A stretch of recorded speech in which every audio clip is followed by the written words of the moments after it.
else from the roadmaster plan? Nothing. Oh, okay, okay. Okay. Roadmaster. Yep, okay, unfinished business, COVID-19, solar ordinance. I think we want With the COVID-19, with COVID running rampant here again, really, it is.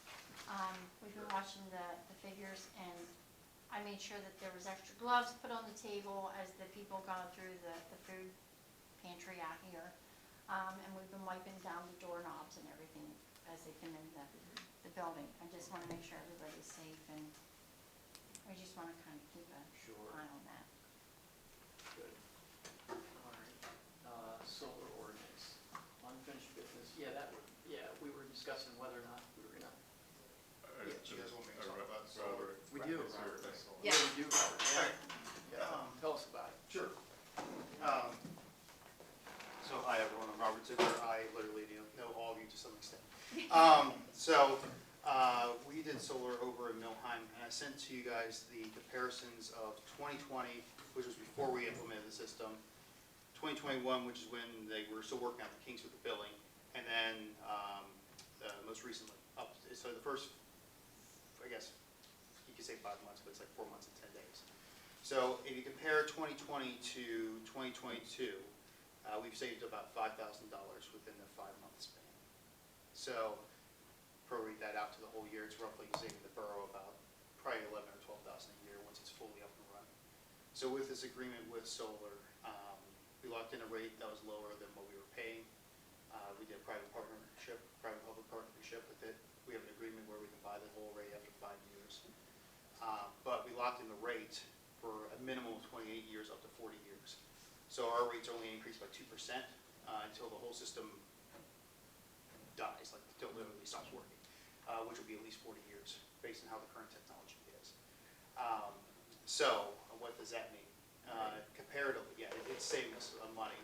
And so comparatively to what rates are now, if you were to get bids for it, because I think you guys bid your electric rates every so often, the current going rate is roughly 8.5 cents for generated power. We are paying about 4.5.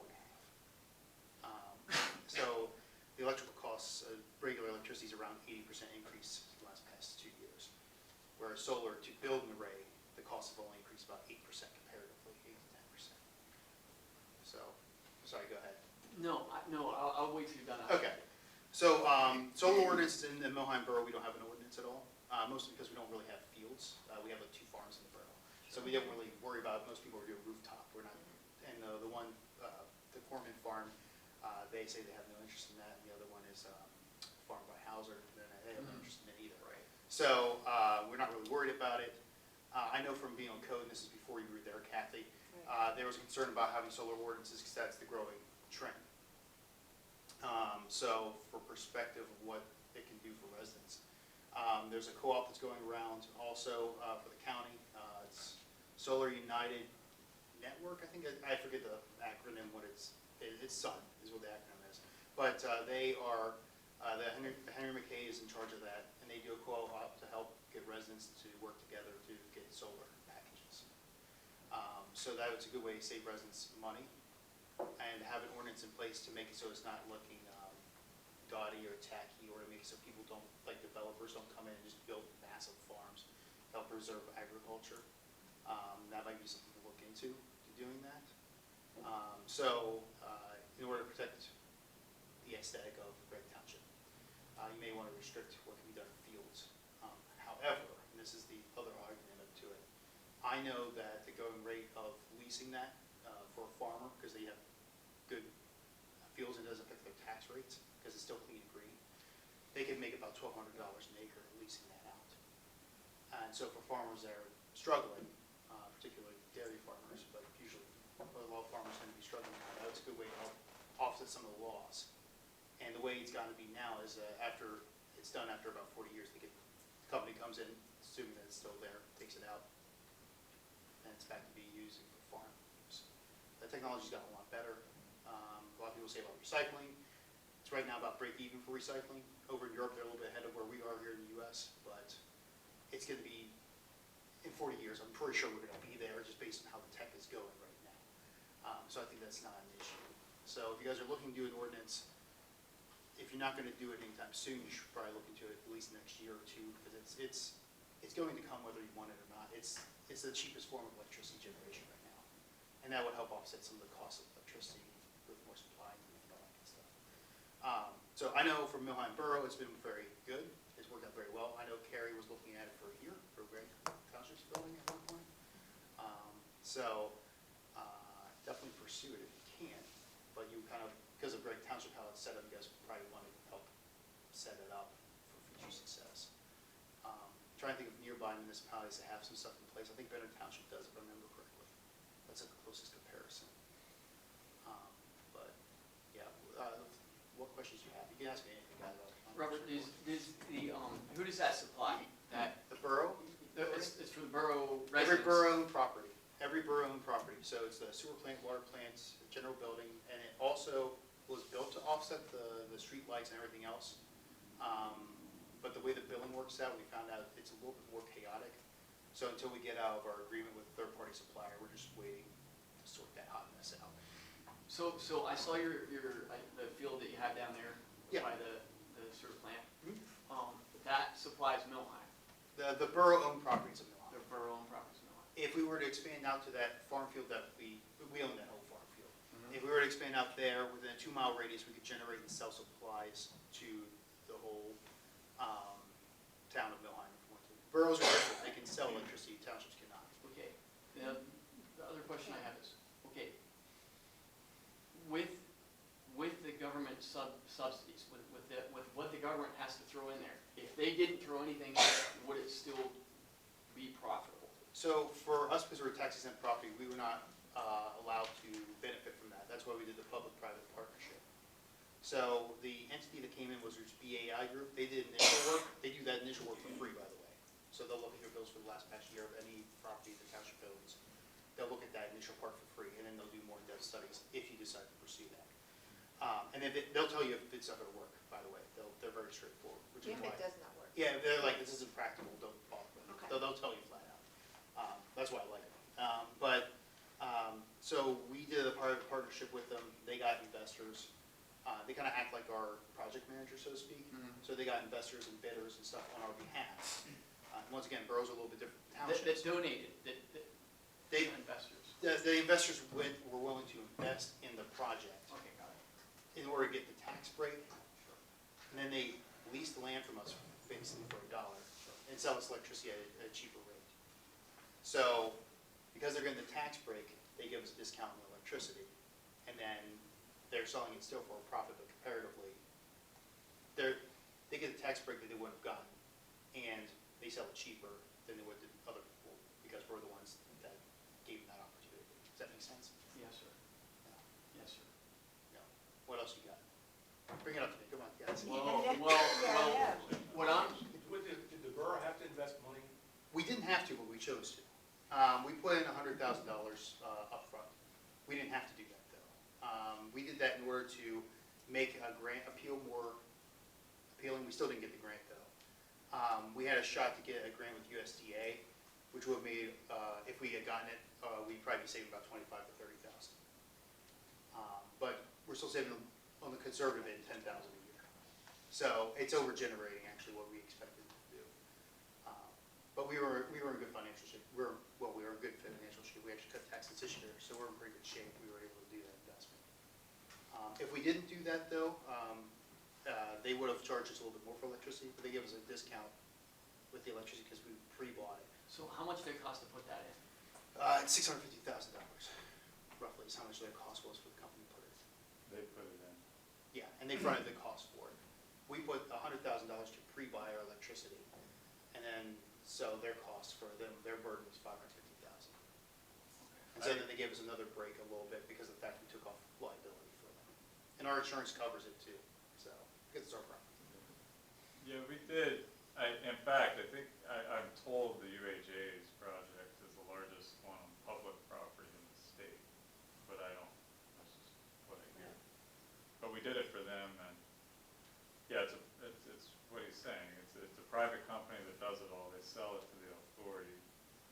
Because of the tax breaks they get, it's still cheaper, buy it from them than it is to go out on the market and, buy energy. Yeah. But, they have a ton of space. As I say, it's the largest on public property, and it's one of the largest on private. I just don't know. Yeah, UAJ actually is they hit the maximum they're allowed to put properly. Yeah. And economies of scale, because your system is the UAJ system's much bigger than ours, so they're saving more comparative because, when you order enough to fill, 5 acres or something like that, you kind of save a lot of money compared to half an acre. It's just cheaper. With the ordinance, though, you have an ordinance here that's going through the planning commission, am I Not correct? yet, No, it did not, no. they need to make a motion to push it over to the planning Right. commission. Oh, okay. I do think, I do think that's a good, Well, I think this came from you, did it not, David, this model ordinance? it might have, yeah. Yes, you did. Yeah, Yeah, we talked about it in the last month. municipal law section. Oh, okay. That's the Bar Association. Yeah, there are different things like, requiring the companies to take the systems out at the end, so you don't Right. leave someone with a bunch of junk in the field. Right. There are different decisions on, like, whether you want to have the solar company post a bond to secure that or not. As he said, though, some of it's, you're playing with the market, like, you want to protect your residents and your property owners, but do you want to drive away solar? It's a conversation, I don't know. Yeah, from my experience, talking to different farmers about it, they have interest, but they're kind of afraid of it because it's, for farmers to be approached, it's a little bit newer of a concept comparatively, at least out here. I'm from Franklin County, where they have a lot of solar farms. They're kind of used to being harassed by random people about solar. It's done very well for some farmers. It's got farms and families down there. And it's still clean and green, still in that, so they still get that tax break from the feds. So you can still have your clean and green and participate in, okay. They actually, the technology's gonna be so good now that they made it so certain UV rays can still go through these things, and you still grow like herbs and other stuff underneath. If you're like a sheep farmer, sheep are docile, they perfectly graze the ground underneath. So they're working on making more like symbiotic relationships with them. So it's getting there. Is it perfect yet? No. Is it a lot better than it was in the 70s? Heck yeah, it's way better than that. It's saving us money, but honestly, it's saving a lot of money. When I was at PSATS, I did go to a solar Yeah. program session, and that was very interesting. And they talked about the sheep grazing projects and all types of things. And a gentleman I was sitting beside, he works for GGE Incorporated. He's from West Middlesex, Pennsylvania. It's a solar dealer installer. So he gave me his card and information, but he's, of course, all for that. Well, there's And he said too, as you said, technology has changed drastically since they started this. there's a guy who does work through Penn State. His name is Greg Shively, and he does work in Maryland generally. I have his contact information. I can give you that to you. He's a straightforward guy too. I like him. BAI Group has a guy named Sel Edor who may have come here before to talk. He's talked to the school district and some other people because the school district had a bunch of land that they weren't using really. So he headed up the project for us, and he's talked to Lock Haven and done some other projects around. BAI Group is a group that used to do waste management conversion to methane, like from dumps and stuff. And then they do also environmental permitting and all this other stuff. So they kind of have a lot under their umbrella. And what's their name? BAI Group. And I can give you their contact info as well. And then locally, there for the other installers is Infinity, which is there's a lot of local people. Andy Porter, who lives actually in Gregg Township. I think it's Gregg Township. He lives there. He is one of the salespeople there. He's pretty competitive with his bidding too, so he'll give you a pretty good price. So it's one of those things for like, I personally prefer to go to the local guys first, but you can go to the other bigger ones too. And then if you just want to pick someone's brain, Greg Shively's pretty good about that stuff from Penn State. He's done awesome for Penn State. Okay, now you, I've kind of hopped around a little bit. yeah, you hopped around a lot. Well, I want to be But- thorough. Have you put out a lot of, like, everything good for it, but Yeah, what are the downs? what's all the downside of all this? So the downside is red tape. It's a pain in the butt. Like, it takes time to get through the process. So if you have a third-party supplier, the downside is dealing with that third-party supplier and looking at your contract. Our contract had a loophole that I chose to exploit, where we didn't get out of, there's a breakage fee if you break out of the contract early, usually. Ours made it so that they couldn't argue, it would be like, you guys need to reimburse us for what you're charging us, so they did. So it's a little bit different, but there's a breakage fee if you break that contract early. Ours was $17,000, but we, because of the loophole, didn't have to pay that. The downside is there's another loophole with law where if you have a third-party supplier, anything that you generate that's extra, you don't get money for because there's a third-party supplier. So I guess it's West Penn out here gets to keep that money. Okay, but what's the downside of even having it? If you would say, okay, go ahead and put this into a solar farm, what's the bad part of having a solar farm? You told us all the good points of it, but what's the bad part? Well, if you're doing farming, for example, if you can't grow corn, you know, you can't grow like whatever the farm usually, for the most part, can usually generate if you do it on a farm. On rooftops, as long as the roof is new, there's no downside really, other than initial front cost.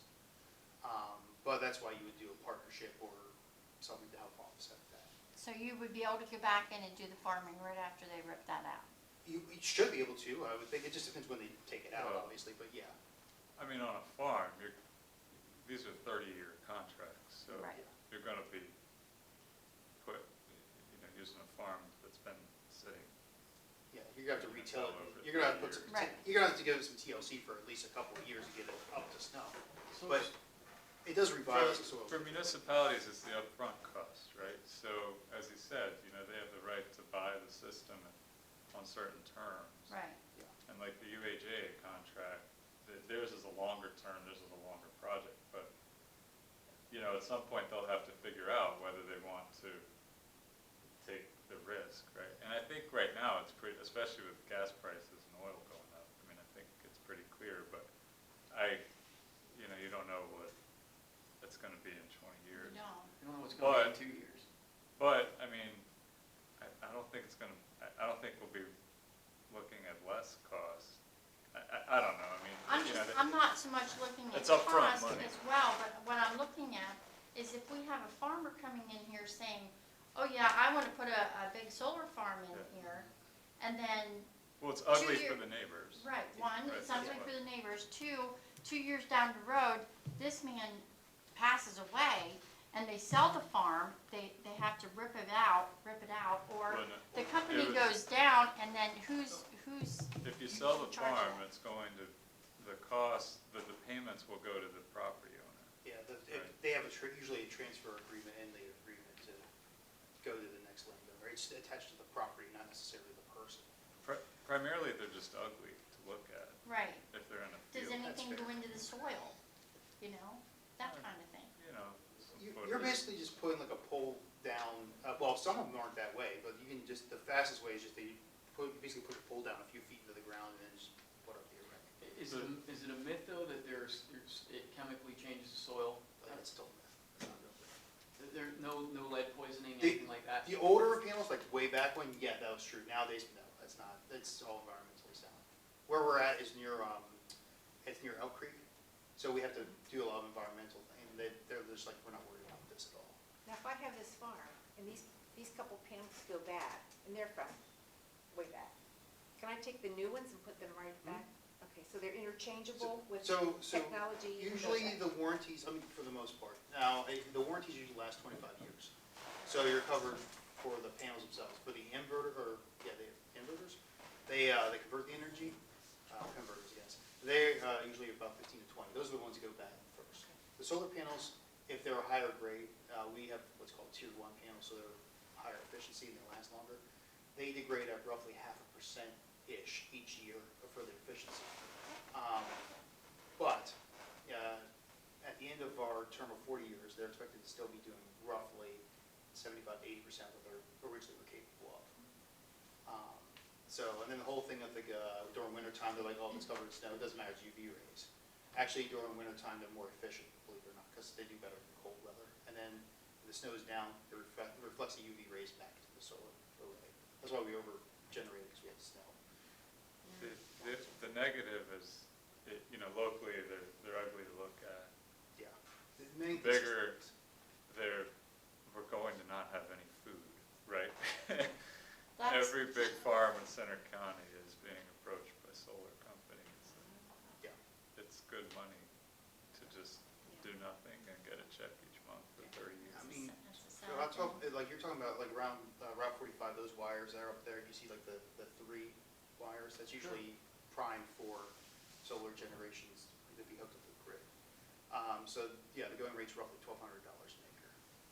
So, I mean, you do a 100-acre project, they're making pretty decent money for doing nothing. Yeah, 130,000 a year, whatever. Yeah. So, I mean, that's It's tremendous. true. If I was a farmer that was struggling every day, I mean, Consider that. yeah, you consider that. That's why the ordinances would probably be good to preserve some of that, or at least make it a little bit harder for a company just to be like, oh yeah, we're gonna do this. That's just my personal opinion though. I mean, obviously, it's the township do what you want.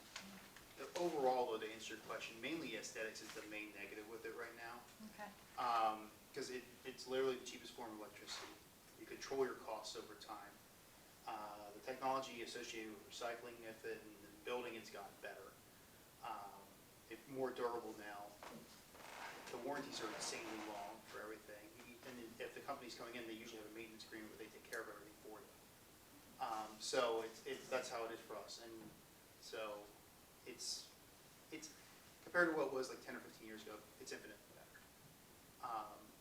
Some people say that it makes noises that think of percolators, but the thing is, you're right underneath the panels, and then it's pavement which reflects sound up. So I've been out the farm. I can take you guys to the solar. Okay, I'll show it to you. It's been pretty good. Because historically, you had to dump so much, it wasn't profitable. It didn't even compare to coal or to oil. Yeah. I mean, and you're telling me this does. It pretty much started shifting majorly around 4 or 5 years ago, and then because of the amount of growth, and when you get the process is more efficient, it just becomes cheaper to make. So now it's the point where it's the cheapest form. Because it used to be, the government had to put a pile of money into a guy to get him up and running, and it was a joke, because it totally eliminated supply and demand capitalism. Yeah, well, now the tax breaks are getting to be less too. They're down, after this year, it'll be down to 22% for residential and commercial. So tax breaks used to be 30%. What do you want to do with the ordinance? I'm gonna keep it at planning commission. I'd like to make a motion to pass it on to the planning commission. Should we draft it before, we're just talking about the model work. Yeah, this was the model, yeah. Did you guys have any more questions, by the way, or do you want me to Oh, say that? no. I have none. I don't think I don't think so. Okay. Thank you Thanks so for much, coming. Robert. Yeah, of course, Appreciate of you course. coming in. Anytime. Appreciate it. Well, and we were talking about the eyesore parts, and there's, in this ordinance, they talk about that, they put that in there, height. Can we send it over to them I think- and voice your concerns and go with that? Get their input. I wonder if we should put it into like a proposed draft and then send it over. I do think Benner Township did have an example of it, by the way, that they did recently. I'm pretty sure it's better. Well, here's one, I have copies, here's Spring Township, Yeah, this is one. I think there was a York Township, or somewhere in York County. I think Potter kind of limits that through their zoning ordinances. They limit it to commercial property only. And there's like 90 acres of commercial property in Potter. I think it's what they, so. well, what if for June, what if I put this in a draft form for y'all to look over and then? And then present it to the planning. So, right now, that's just Yeah. kind of a sample. This is very, yeah, generic. It may not,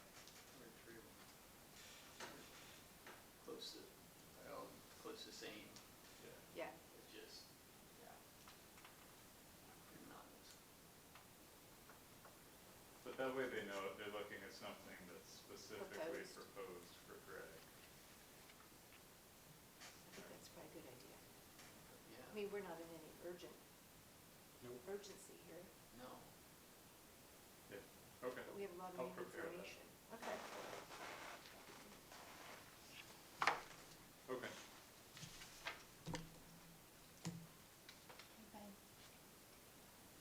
Yeah.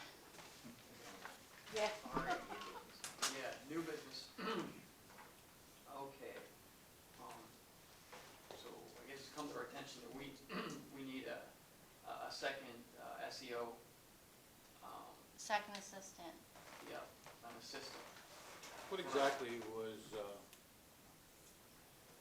can't say his name now. Stan Wallace. What was Stan actually, not an assistant, He was the Is that what it assistant was? SEO, yes.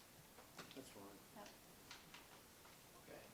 Yeah, well, I will make that motion. Do you have a second assistant? I'll second that. okay, any discussion? None here. All in favor, No. say aye. Aye. All right. Okay, so Lindsay Coble is going to resign from Town Water Authority, and we need a motion to accept her resignation. I will, go ahead. I was gonna say, I'll make that motion, that we accept her resignation from the Water Authority. Okay. Second. Any discussion? None. All in favor, say aye. Aye. Aye. All right, Aaron Coble said he'd take her place on the Water Authority, and so, I'll make a motion to, I'm sorry, I think the motion should be for the remainder of Lindsay's term. okay. Yes. No, okay.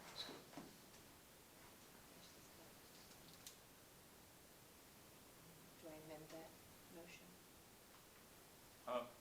No, I mean, I think as long as Okay. the motion, the minutes reflect that, you're okay. Who seconded that? I will. Okay. Okay. any discussion? No. All in favor, say aye. Aye. All right. So Penns Valley Triathlon approval, They are just, they're not shutting down any roads. It's just what PennDOT is requesting, that they get approval through the township. You need a motion on it? Would you Yes. ask for- I'll That make a is on motion for August that. 7th. I'm sorry, what was the date? August 7th. I would touch base with your insurance company and see if they want something. They already sent us the insurance indemnity from what they do every year for their races. Okay. Yeah. I would still send that to your insurance company though. I sent it over to Jackie Oh. already. Perfect. I do it every year. Oh, okay. We approved it in Millheim, just so you guys know. Yeah. We went through with it. I'll second that motion. okay, any discussion? All in favor, say aye. Aye. All right, any correspondence? Yes. Okay, I received a letter, says my name is Jen Gooch, and I am writing on behalf of the Penns Valley High School class of 2022 parent group. Our organization is celebrating the Penns Valley High School class of 2022. We have raised funds to give them a trip to Hershey Park on May 20th. The Penns Valley High School class of 22 parent group, we are currently working on a project that will give our seniors gift cards as class gifts. In order to make a difference, we rely on the support of generous individuals and businesses in our community. We would be most grateful if you would consider providing a donation of $25 to $100 to our organization. Your support is critical to the completion of our latest project, and we will gladly keep you updated regarding our progress should you wish. Have we ever done something like that before? I mean, Not that I'm aware of. I think that is, to me, it's more, Maybe that'd be for The local class businesses project, or yeah. something, they want to ask that. not sure I'm in favor of I'm not really. providing that. What do you think, Adam? I'm not interested. I mean, no, Okay. yeah. So, all right. Need a motion to adjourn the next meeting. I'll make a motion, we adjourn. I'll second that. Okay, all in favor, say aye. Aye. Aye.